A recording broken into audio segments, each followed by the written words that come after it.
Hello, dear student. I Ashok Kumar Sharma, your mathematics mentor. In this video, we start to know about some important problem for JEE Mains. JEE Mains के लिए कुछ जो महत्वपूर्ण प्रश्न हैं उस पर हम लोग चर्चा करेंगे और जो वीडियो को वॉच कर रहे हैं उनके लिए उनको विनायक मैथ्स क्लासेस में आपका स्वागत है, यानी कि most welcome to in Vinayak maths classes. आपका विनायक मैथ्स क्लासेस में आप सभी का स्वागत है, भरपूर स्वागत है। अभी start to know about the some problem on basis of JEE mains. तो जेई मेंस के एग्जाम के लिए हम लोग कुछ प्रश्न पर चर्चा करेंगे इस वीडियो में। तो हम लोग शुरू करें, स्टार्ट करें। ओके, फर्स्ट क्वेश्चन ये रहा, if d of fx by dx is equal to 1 by x square, then d of fx cube by dx is, इनमें से कौन सा होगा? तो देखिए वो यहाँ पर ही हमने तो यहाँ पर एक्स क्यू लिया हुआ है, कहीं एक्स स्क्वायर हो सकता है, कहीं एक्स का पावर 4 हो सकता है, इसी में कुछ चेंज करके भी दे सकता है आपको। तो मान लीजिए एक्स का पावर 4 दिया, एक्स का एफ एक्स का पावर एन भी दे सकता है, कुछ भी दे सकता है, बनेगा एक ही तरीका से। आपको ये देखिए, ये आपको जो सॉल्व करना है, हाउ कैन सॉल्व इट। आपको एफ एक्स इक्वल टू दिया हुआ है एफ एक्स क्यूब, ये डिफरेंशिएशन का प्रश्न है। तो पहले आप जो डिफरेंशिएट करते हैं एफ एक्स क्यूब, तो पहले तो आपको एक्स क्यूब के रिस्पेक्ट में करना होगा, तब ये एक्स क्यूब को एक्स के रिस्पेक्ट में करना होगा, क्योंकि यहां पर जो फंक्शन है वह एक्स का नहीं है, एक्स क्यूब का है। तो पहले आपने एक्स क्यूब के रिस्पेक्ट में किया। तो ये याद रखिए कि ये एफ डैश एक्स क्यूब हुआ, ठीक है, और ये 3x स्क्वायर, एक पावर घट जाएगा। तो देखिए चीज वही है, same to that of it. यहां याद रखिए एक्स क्यूब के रिस्पेक्ट में है, तो फंक्शन जो है ये एफ डैश एक्स है। यहां d of f x d x equal to दिया हुआ है 1 बाई 1 प्लस एक्स स्क्वायर। तो ये एफ डैश एक्स हुआ, ये 1 बाई 1 प्लस एक्स स्क्वायर हुआ। तो यहां पर एक्स के स्थान पे अगर एक्स क्यू है तो आप सीधे डाल दीजिए, जहां एक्स है वहां पे क्या डालेंगे 1 प्लस एक्स क्यूब, जहां एक्स है वहां पर, यहाँ पर देखिए एफ डैश एक्स है, जहां एक्स है तो यहाँ एक्स है, यहाँ एक्स का पावर क्यूब है तो वहां पर एक्स के स्थान पर एक्स का पावर क्यूब करना होगा। बस इतना ही, स्क्वायर कर दीजिए और उसके बाद 3x स्क्वायर, ये गुना में है, आप आराम से लिख सकते हैं इसको, इसका वैल्यू ये 3x square by 1 plus x का पावर 6। याद रखिए एक्स का पावर 6। तो इस प्रकार आप देख सकते हैं कि इसमें से कौन सा ऑप्शन सही है, आप उत्तर मार सकते हैं। तो इसका आंसर क्या हो जाएगा, ये बी नंबर क्वेश्चन। ओके, तो इस प्रकार ये हमने सॉल्व किया पहला क्वेश्चन, जो आसान था, जो आप बना सकते हैं, आप समझ सकते हैं। ओके, हम लोग नेक्स्ट क्वेश्चन पे चलते हैं। We can be write it.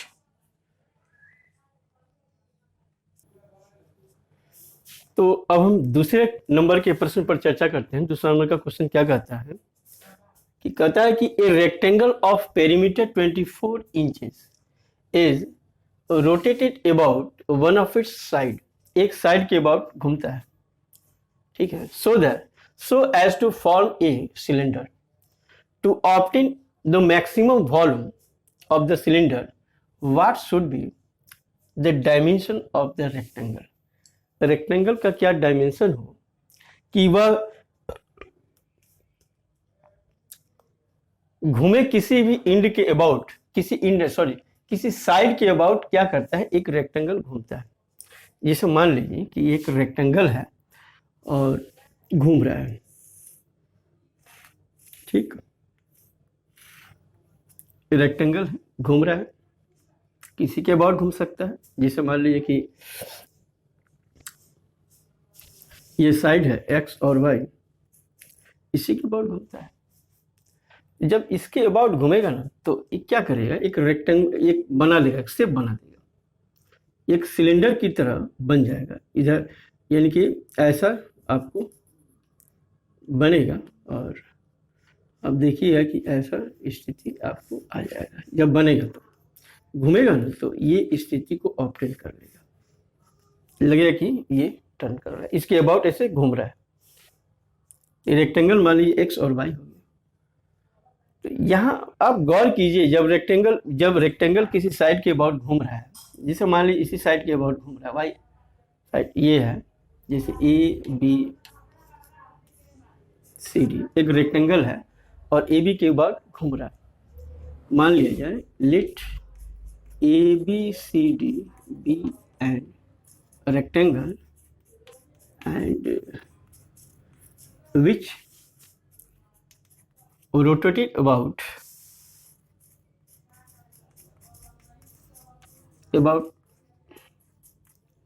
AB, ठीक, इंचेज में घूमता है। कहता है कि इसका पेरीमीटर दिया हुआ है। पेरीमीटर का मतलब, वैसे तो आप रेक्टेंगल का पेरीमीटर समझते हैं, 2 into x plus y equal to क्या होता है, ये 24 दिया हुआ है, 24 इंचेज। तो इसका मतलब ये हो गया कि x plus y equal to क्या हो जाएगा, जरूरत पड़ेगी। अब वॉल्यूम पर आइए,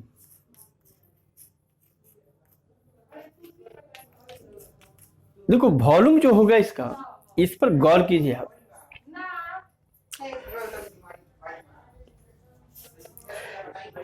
पाई आर स्क्वायर, आर इसका हो जाएगा एक्स, रेडियस जब ये बनेगा सिलेंडर तो सिलेंडर का यह रेडियस हो जाएगा x, pi x square and height, तो हाइट हो जाएगा यही y, height of the cylinder, ये वाई के बराबर हो जाएगा, ठीक।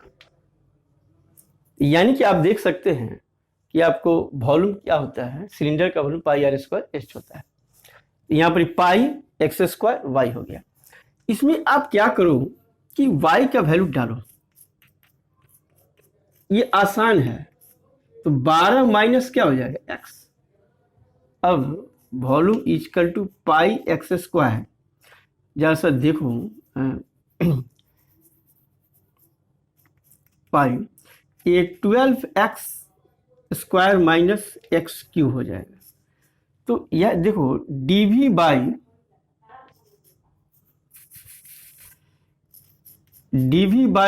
dx, ये पाई देखो ये 12 दूनी 24x माइनस 3x स्क्वायर, इसको डिफ्रेंशिएट किए, मैक्सिमम मिनिमा निकालने के लिए यही तरीका है। अब फिर मैक्सिमा और मिनिमा के लिए हम लोग क्या करेंगे, देखिए फोर मैक्सिमा और मिनिमा के लिए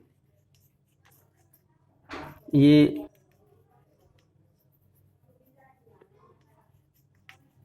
मिनिमा के लिए dv बाई dx जीरो के बराबर कर देंगे। जीरो कर दिए तो देखो ये आ जाएगा 24x माइनस 3x स्क्वायर। तो देखो x तो जीरो होगा नहीं, तो x बराबर हो जाएगा 24/3, क्योंकि x is not equal to 0। तो x बराबर कितना हो गया 8, 8 का 24, ओके, एक x कॉमन आ जाएगा। तो जब x बराबर 8 इंचेज आ गया, अगर हम दोबारा से डिफ्रेंशिएट करो सेकेंड फेज में, तो जब x 8 इंच आया तो हम y निकाल सकते हैं। तो y बराबर कितना, 12 में से 8 चला गया तो y इक्वल टू हो जाएगा 4 इंचेस, ठीक। अब देखिए कि हमको डी बाई डी एक्स निकल गया x और y का मान, लेकिन ये मैक्सिमा है या नहीं है, इसको चेक करने के लिए हमको दोबारा से डिफ्रेंशिएट करना होगा, या बाय एंड लार्ज आपको एक तरीका अपनाना पड़ेगा 3 इंटू पाई एक्स को कॉमन ले लो तो 8 माइनस एक्स हो जाएगा। और आप साइन कन्वेंशन पर सोचिए, जैसे विचार कीजिएगा, तो यह जो साइन कन्वेंशन आया 0 एंड 8,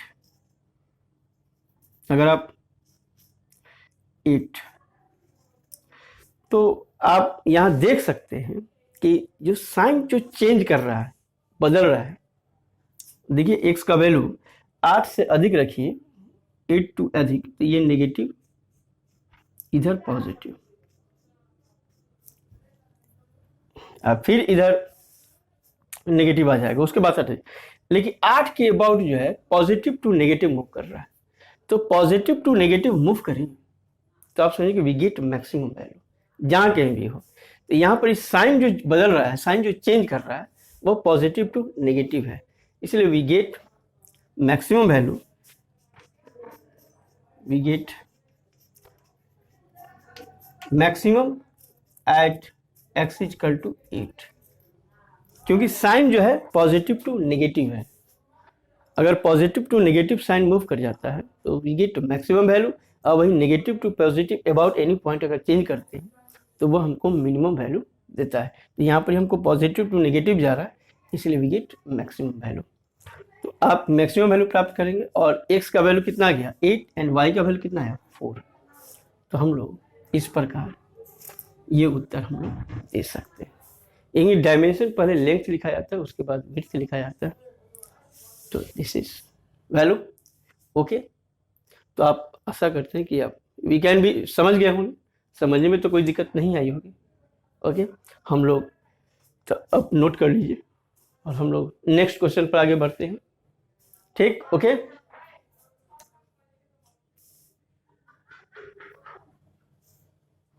तो हम लोग तीसरा नंबर प्रश्न की चर्चा करें। 2 क्वेश्चन हम लोग बना चुके। तीसरा नंबर देखिए, ये इंटीग्रेशन का प्रश्न है। इंटीग्रेशन ये इंडेफिनिट इंटीग्रेशन है, और इंटीग्रेशन x + 1 x + 2 का power 7 x + 3 dx is equal to, इसको इंटीग्रेट करना है। इसमें दिया हुआ क्या है कि एक का पावर मैक्सिमम, यानी कि पावर कुछ ज़्यादा ही दे दिया है, एक का पावर कुछ ज़्यादा ही है, यानी कि x + 2 का पावर क्या किया है, ज़्यादा दिया है। तो इसको बनाया जाएगा, कैसे बनाएंगे हम लोग, इस पर ध्यान दें। सॉल्व, ऐसा प्रश्न अगर दे देगा तो देखिए यहाँ पर क्या करेंगे, जो मैक्सिमम है ना, जो अधिकतम पावर है जिस पर, उसी को मानो,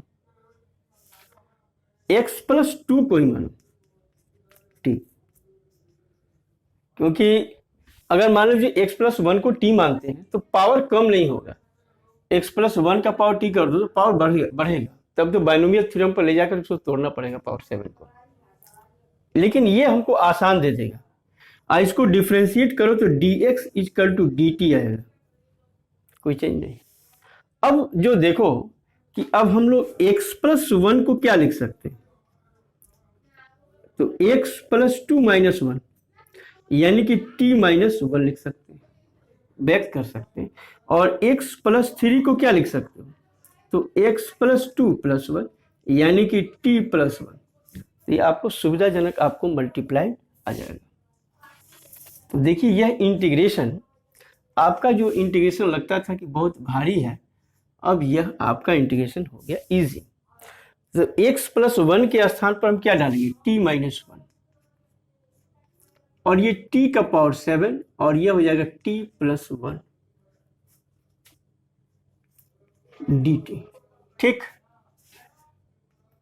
अब जो है इसको मल्टीप्लाई करो, t का पावर 7, तो ये t² - 1 dt, तो ये हो गया t का पावर 9 - t का पावर 7, 7 × 2 = 9 होता है dt। अब इसको इंटीग्रेट कीजिएगा तो t का पावर 10/10 और -t का पावर 8/8 + c। अब तो आपको पता चल गया होगा कि कौन सा उत्तर होगा। ये x + 2 का पावर 10/10 -x + 2 का पावर 8/8 + c। तो आसान था, आपको बस ये देखना था कि हमको किसको मानना है, ठीक है, किसको हम टी लेके चलें, किसको सब्स्टिट्यूट करें, या ने भी मानते हैं तो भी बनेगा, लेकिन इसको गुना करना होगा बड़ा विचित्र ढंग से तो बनेगा, लेकिन फिर आपको उत्तर लाने में, इस फॉर्म पे उत्तर लाने में दिक्कत होगी। ओके, तो इस प्रकार इसका उत्तर हो जाएगा ए। ओके, अब हम लोग, आप लोग देख सकते हैं आसान है प्रश्न, आपको बहुत तरह का, इसमें भी बहुत तरह का चेंज करके आपको दे सकता है क्वेश्चन को, आप उसके इसके अगर ये जानते हैं इसके आधार पर बना सकते हैं क्वेश्चन को, बहुत कुछ बदल सकता है, कुछ इसी में बदल देगा, पावर कर देगा, इसमें छोटा पावर कर देगा, मान लीजिए कि स्क्वायर कर दिया, तब आपको बनाना पड़ेगा। तो आपको सुविधाजनक जहां लगे, देखिए इंटीग्रेशन में सबसे बड़ी बात है कि उसको इंटीग्रेशन को देखने के बाद रिजल्ट को भी देखना पड़ता है किस फॉर्मेट पे है। ओके, तो आप बना सकते हैं, आप लिख लीजिए। हम लोग नेक्स्ट क्वेश्चन पे चलते हैं। ओके,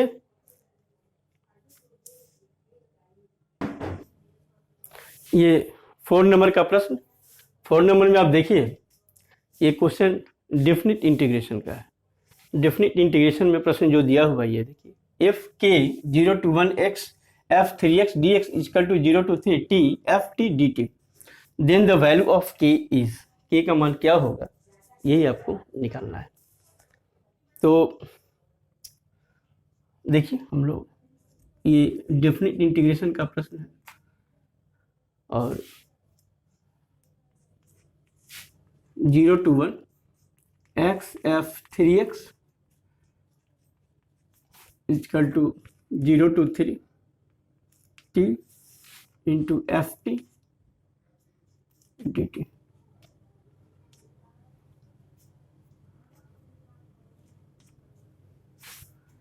देखिए इसमें तो कोई विशेष परिवर्तन नहीं होगा, x f 3x dx, लेकिन इसमें देखिए अगर मान लें हम लोग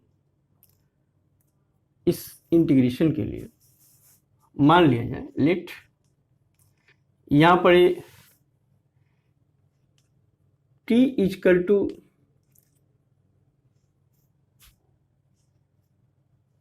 3y, 3y मान, तो dt इक्वल टू 3 dt हो जाएगा, dy हो जाएगा। और लिमिट जो है देखिए, t अगर 0 डालते हैं तो y का मान 0 आएगा, और t का मान यदि 3 डालते हैं तो 1 आएगा y का वैल्यू, यानी कि if lower limit t equal to 0 तो y इक्वल टू 0 आएगा यहाँ से। अगर इफ t इक्वल टू 3 डालो तो ये 3 इक्वल टू 3y, 3 से कट जाएगा तो y इक्वल टू 1, लिमिट भी हो गया 0 to 1। लेकिन अब वैल्यू को डालिए तो ये आ जाएगा 3y into F 3y and dt का मान जो आ जाएगा 3 dy। तो इस प्रकार आप कंपेयर अगर करो 0 to 1 x f 3x dx तो 9 और ये 0 to 1 y f 3y dy। और ये हम जानते हैं कि वेरिएबल को बदल देने से इंटीग्रेशन में कोई बदलाव नहीं हो जाता है। तो x के स्थान पे यहाँ पर कुछ भी रखें, y के स्थान पर x रखें, t रखें, कुछ भी रखें, वेरिएबल को बदल देने से इंटीग्रेशन में कोई बदलाव नहीं होता है। इसीलिए अगर k इक्वल टू कितना आ जाएगा 9 कंपेयर करा जाए तो। ओके, कारण क्या है कि आप याद रखिएगा, वेरिएबल को बदल देने से इंटीग्रेशन में कोई बदलाव नहीं होता है, ये मान बराबर होता है इक्वल टू ये 0 to 1 y f 3y रखें चाहे कुछ भी रखें, ये बराबर होता है। प्रॉपर्टीज है डेफिनेट इंटीग्रेशन। तो k इक्वल टू कितना आ गया 9, हमारा आंसर क्या हो जाएगा सी नंबर। तो क्वेश्चन बहुत भारी नहीं है, आसान है, लेकिन लिखने का तरीका अलग है, इस कैसे समझेंगे बस यही देखना था। इसमें क्वेश्चन भारी नहीं है आपको, अब क्वेश्चन भारी होता भी नहीं है, वो आपके वहाँ पे कैसे ट्रिक का अप्लाई करते हैं इससे मतलब रखता है। ओके, हम लोग you can be write it. हम लोग फिर नेक्स्ट क्वेश्चन पे आगे बढ़ते हैं। हम लोग 5 नंबर,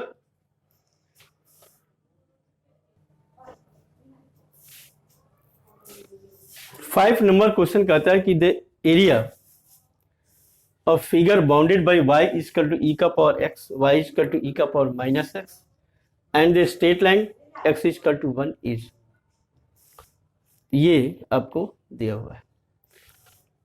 तो हम लोग इसको जो है एरिया कैसे निकालेंगे इस पर हम लोग चर्चा करेंगे। देखो y इक्वल टू e का पावर x, देखिए पहले आप एक फिगर जरूर बनाइए, फिगर बनाइएगा तो आपको बहुत कुछ जानकारी हो जाएगा। देखिए e का पावर x का फिगर इस प्रकार होता है और y equal to minus e का पावर x, x तो वही है, अगर उसको माइनस रखोगे तो पॉजिटिव, पॉजिटिव रखोगे तो माइनस। यानी कहने का मतलब क्या हुआ कि ये जो ग्राफ आएगा इस प्रकार आएगा, ये हुआ y इक्वल टू e का पावर माइनस x। दूसरा लाइन कहता है x इक्वल टू 1, तो मान लो x इक्वल टू 1, ये लाइन हुआ।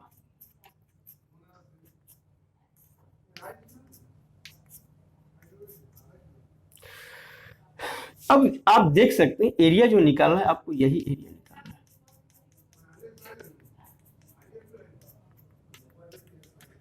ओके, अब आपको विशेष कुछ करना नहीं है, फिगर क्लियर है, एरिया जो निकालना है वो जानकारी है आपको। एरिया क्या निकालना है तो अब देखिए रिक्वायर्ड एरिया,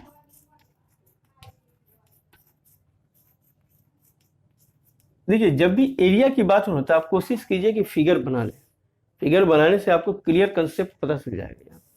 और यह जो जहां पर काटता है ये 1 होता है,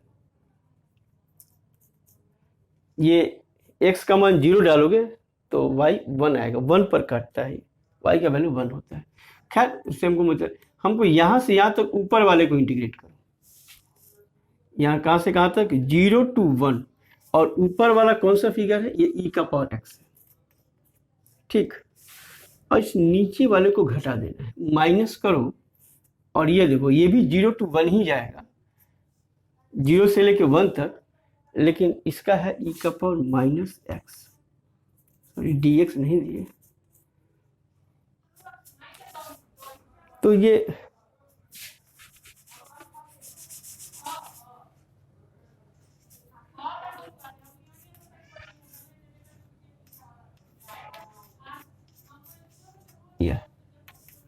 देखो e का पावर x का e का पावर x होता है 0 to 1 माइनस e का power minus x minus 1,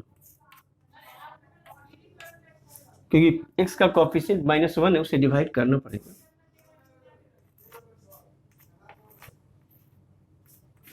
plus e का पावर -1 माइनस e का पावर 0, तो e का पावर 0 तो 1 होता है, तो ये e -1 प्लस e -1 -1, तो ये जो हुआ e प्लस 1/e और ये -1 -1 -2।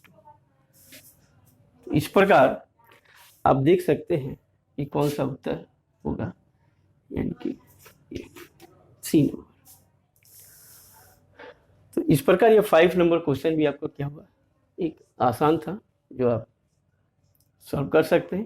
तो याद रखिए एरिया का जब भी प्रश्न बनाना तो आप कोशिश कीजिए कि उसका ग्राफ हम बना लें, ग्राफ बना लीजिएगा तो आपको कोई भी चीज़ आसान हो जाएगा, इजी हो जाएगा। फिगर बना लीजिए उसका, और बिना फिगर का चाहिए कि अंदाज पर हम चलेंगे तो नहीं बनेगा, तब आपको कहीं ना कहीं गड़बड़ कर दीजिएगा। ओके, तो we can be write it. Next हम लोग नेक्स्ट प्रॉब्लम पर चर्चा करेंगे।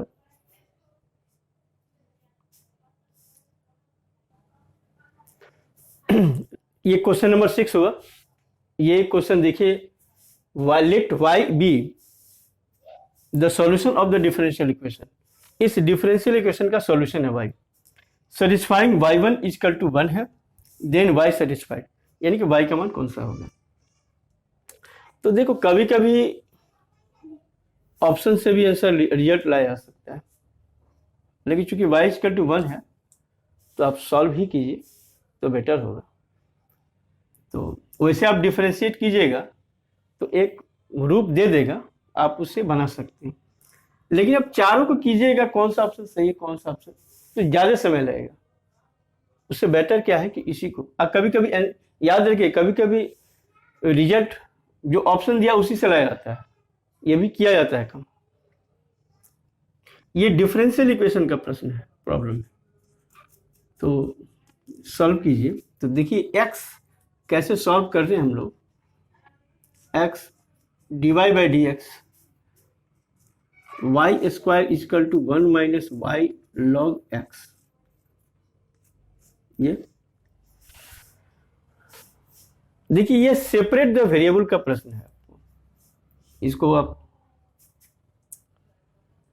क्रॉस मल्टीप्लाई कीजिए, x minus x y log x d y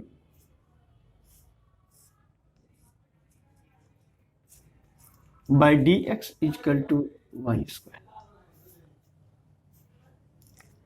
तो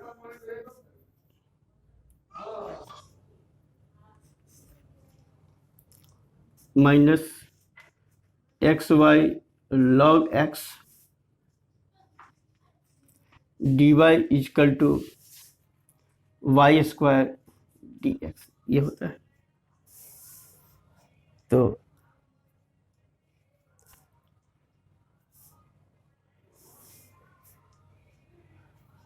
अब देखिए कैसे हम लोग सॉल्व करते हैं। और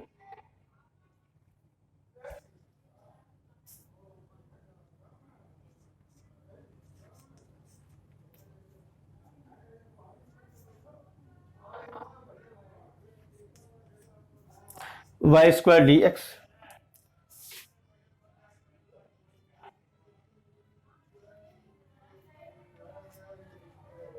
लॉग एक्स डी वाई,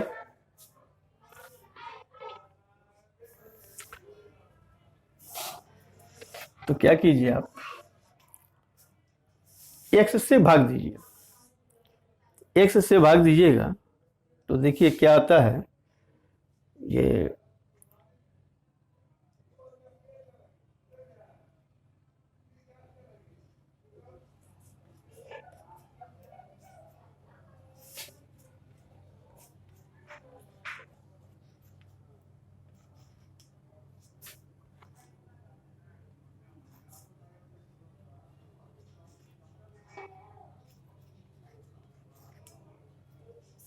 ठीक,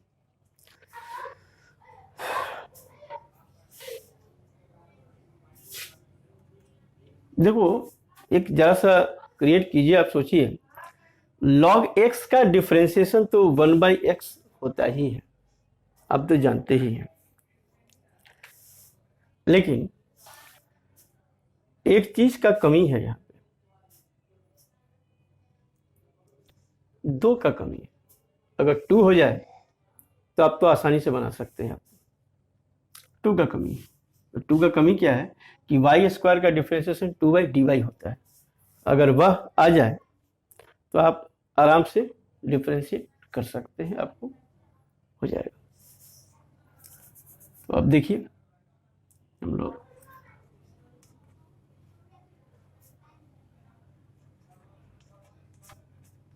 एक्स डी एक्स, कुछ ऐसी चीजें होती हैं जिसको हम लोग डालते हैं ऑप्शन में। एक अगर देखिए कि log x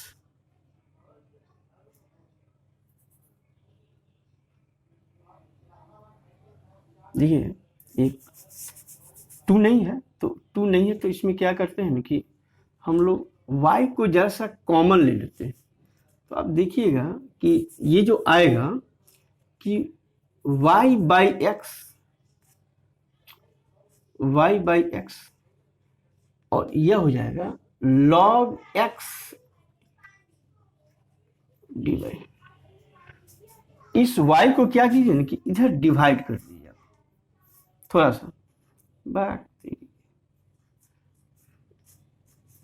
ओके, अब ये सिस्टम जो आ जाएगा, अब देखिए अब दो की आवश्यकता नहीं है, अब दो खत्म हो गया, y को कॉमन ले लिए तो उसका कहानी पैक। तो ये हो गया y log x का डिफरेंशिएशन d ऑफ ये पूरा। अब इसको अगर हम इंटीग्रेट कर दें, ऑन इंटीग्रेटिंग, तो आप देखिएगा क्या, अगर आप इंटीग्रेट कीजिएगा तो ये log y हो जाएगा, log y, और यह आ जाएगा y log x। ओके, तो अब देखिए आपको एक लाइन लेक्स मिल रहा है ना, तो अगर हम log y इजकल टू ये हम लिख सकते हैं x का पावर y चला जाएगा। तब हम क्या कर सकते हैं कि अगर हम देखें कि यहाँ पे कि y इजकल टू, वहां के बाद से यहाँ से चलो, y इजकल टू हम लिख सकते हैं x का पावर y, और देखिए एक आर्बिट्रेरी कांस्टेंट होता है जो आपको लेना पड़ेगा। आर्बिट्रेरी कांस्टेंट मान लीजिए c ले लिए, ठीक है। बाद में हम इसको सॉल्व करेंगे, इसके बाद आर्बिट्रेरी c का मान निकाल लेते हैं। पहले यहां पर कहता क्या है, अगर देखिए ये इसका मतलब क्या हुआ, x1 तो y 1 पर 1 है, x का वैल्यू 1 पे y 1 है, तो देखिए जैसा log 1 equal to 1 into log x का वैल्यू भी 1 है प्लस c है। तो देखिए log 1 जीरो ही होता है, ये भी zero equal to 0 plus c, तो देखिएगा c का वैल्यू 0 ही आ जाएगा। आ गया, तो c का वैल्यू 0 आ गया तो उसमें डाल दीजिएगा ना, तो देखो log y is equal to y log x, और यह क्या हो गया, c का मान 0 हो गया। तो इसको बनाइएगा तो देखिए log y इजकल टू, इसको आप आराम से लिख सकते हैं log x का पावर y, तो y इजकल टू हो जाएगा x का पावर y। तो आप देख लीजिएगा इनमें से कौन सा ऑप्शन सही है, उसको आप क्या कर दीजिए, टिक मार दीजिए। तो ये आसान नहीं था, हमने बात बीच में कहा था कि अगर 2 रहता तो मुझे y कॉमन लेने की आवश्यकता नहीं पड़ती। वहीं पर अगर 2 रहता, यहाँ पे 2 रहता तो हमको y को कॉमन लेने की आवश्यकता नहीं पड़ती, वहीं पर ही हो जाता है, y स्क्वायर हो जाता है, यहाँ पर y स्क्वायर हो जाता है। लेकिन चूंकि 2 है नहीं, इसलिए y को कॉमन लेना पड़ा हमको। ओके, तो इस प्रकार ये प्रश्न जो है, इसका ऑप्शन जो हो गया 3 नंबर। तो इस प्रकार ये डिफरेंशियल इक्वेशन का, ये सेपरेट द वेरिएबल का क्वेश्चन था, और आप बना सकते हो, बहुत भारी नहीं है, आसान है, we can be write it. Okay,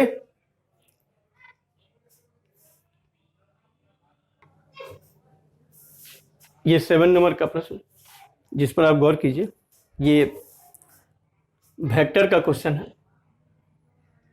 if a B c are 3 non coplanar vector, यानी एक ही प्लेन में वेक्टर नहीं है, अलग अलग है, देन तब इसका मान कितना होगा, यही लिखना है आपको।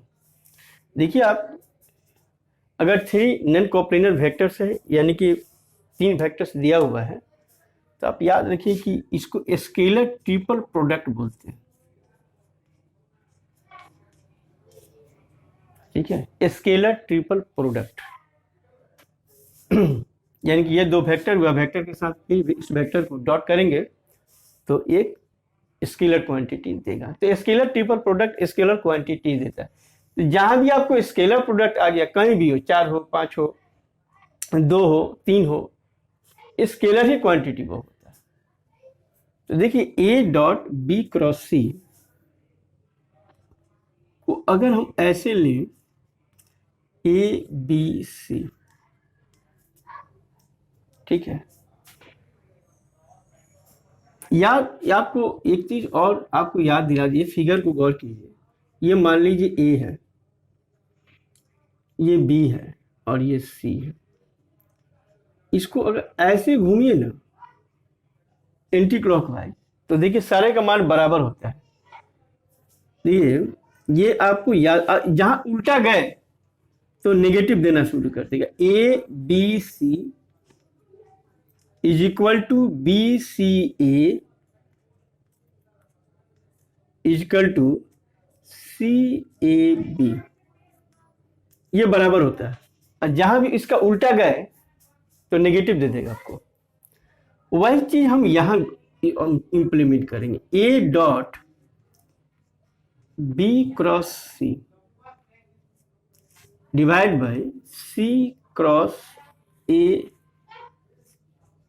डॉट बी, आप plus B dot A cross C, और ये C dot A cross B. इस पर गौर कीजिएगा, इसको ए बी सी लिख सकते हैं बेशक, और इसको बी सी ए लिख सकते हैं, बी सी ए, क्योंकि ये इधर जा सकता है। इसको बी ए सी लिख सकते हैं,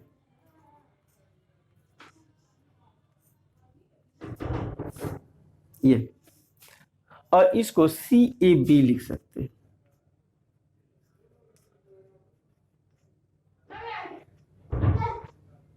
ठीक, अब आ जाइए प्लेटफॉर्म पे।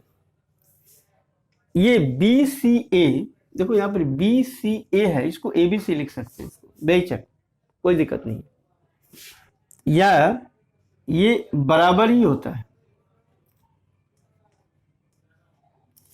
इसको हम लोग ए बी सी लिख सकते हैं।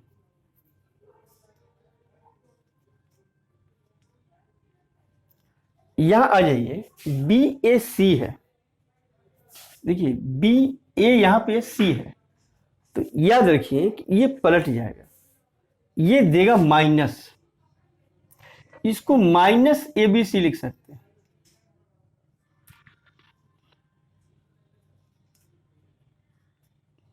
ये कारण क्या है कि यहां पर क्या बी ए सी है, बी ए सी देखिए एंटी क्लॉकवाइज हो गया, इसलिए माइनस दे देगा। और सी ए बी है, सी ए बी उतना ही के बराबर है जितना कि ए बी सी है।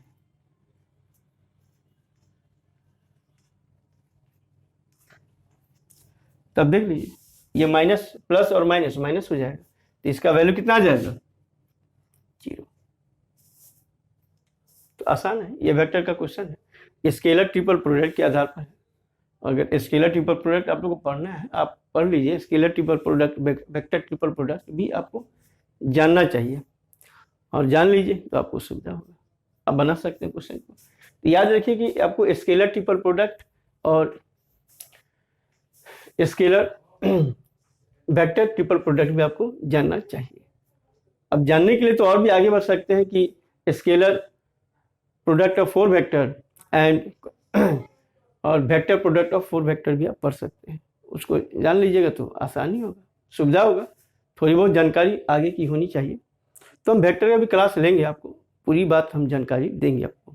ओके, आप राइट कर लीजिए। तो ये 8 नंबर का प्रश्न को आप कंसीडर कीजिए, विचार कीजिए। देखिए क्या क्वेश्चन है। कंसीडर द सर्किट, एक सर्किट दिया हुआ है, इलेक्ट्रिक करंट का सर्किट है, ये दिया हुआ है कि ये सर्किट है, यहाँ पर स्विच है, ये स्विच को इंडिकेट कर रहे हैं ए एंड बी सी, यहाँ पे स्विच है, 3 गो स्विच दिया हुआ है। कहते if the probability that each switch is closed is P, मैंने प्रत्येक स्विच को बंद करने की प्रोबेबिलिटी क्या है, पी है, मैंने कि जोड़ने की प्रोबेबिलिटी। इसको यहाँ सटा देंगे तो close P, and then find the probability of current flowing through A B, यानी क्या प्रोबेबिलिटी है कि करंट फ्लो कर जाए ए बी के थ्रू। तो करंट फ्लो जो करेगा वो, अगर इसको भी जोड़ दें, इसको भी जोड़ दें, इसको भी जोड़ दें, तब ना, तो करंट तो फ्लो हो जाएगा। अगर मान लीजिए करंट इधर से गया और इसको बंद किए, इसको बंद भी नहीं किए तो इधर से जाएगा, इधर से निकल जाएगा। लेकिन अगर मान लीजिए कि इसको भी बंद करेंगे तो करंट, अगर इसको नहीं भी बंद किए और केवल इसको बंद किए तो इसके थ्रू भी करंट फ्लो कर जाएगा। तो ये सर्किट बना हुआ है, करंट कैसे फ्लो करे। तो देखिए पहले तो हमको ऊपर वाले पर विचार करो। ये जो क्या प्रोबेबिलिटी है, फर्स्ट प्रोबेबिलिटी कि if we switched A and B, यानी कि if we switched, solve,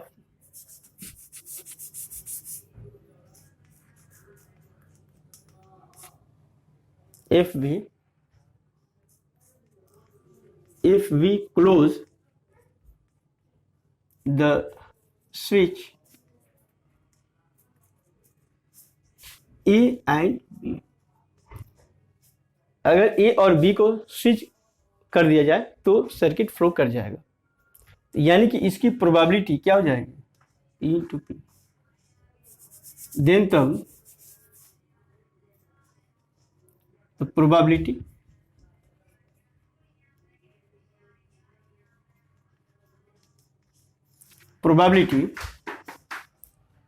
of closing the switch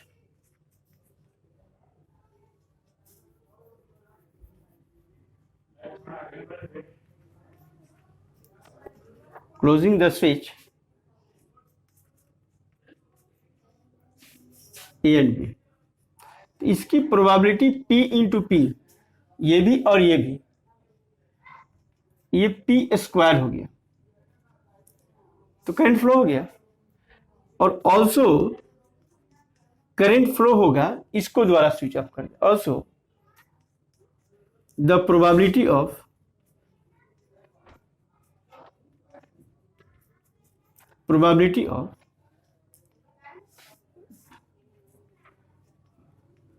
closing switch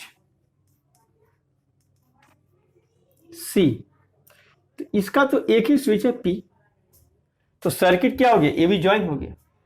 यानी कि अगर तब तो the probability of flowing current, तो दो प्रोबेबिलिटी बचा ना, probability of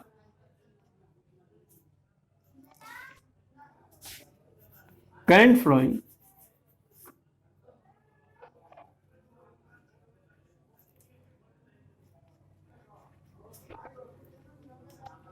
flowing is equal to क्या होगा, इसको ज्वाइन कर दो या इसको ज्वाइन कर दो, यहां पे और लग गया। देखो करंट थ्रू अपर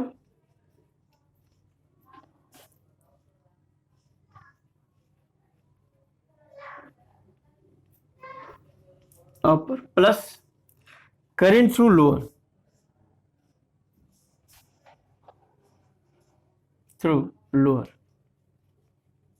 दोनों को जोड़ दो,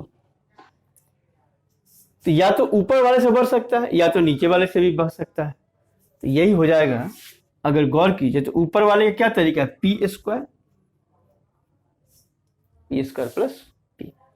तो इसके लिए ऑप्शन क्या हो गया हमारा। तो इस प्रकार ये प्रोबेबिलिटी का क्वेश्चन है और आसानी है, आप बना सकते हैं। देखिए क्वेश्चन बहुत भारी नहीं होता है जेईई मेंस का, बस क्वेश्चन को समझने की दिक्कत होती है। आप क्वेश्चन अगर समझ रहे हैं तो बनेगा। ओके, अब हम लोग नेक्स्ट क्वेश्चन पे चर्चा करेंगे। नेक्स्ट क्वेश्चन पे आगे बढ़ते हैं।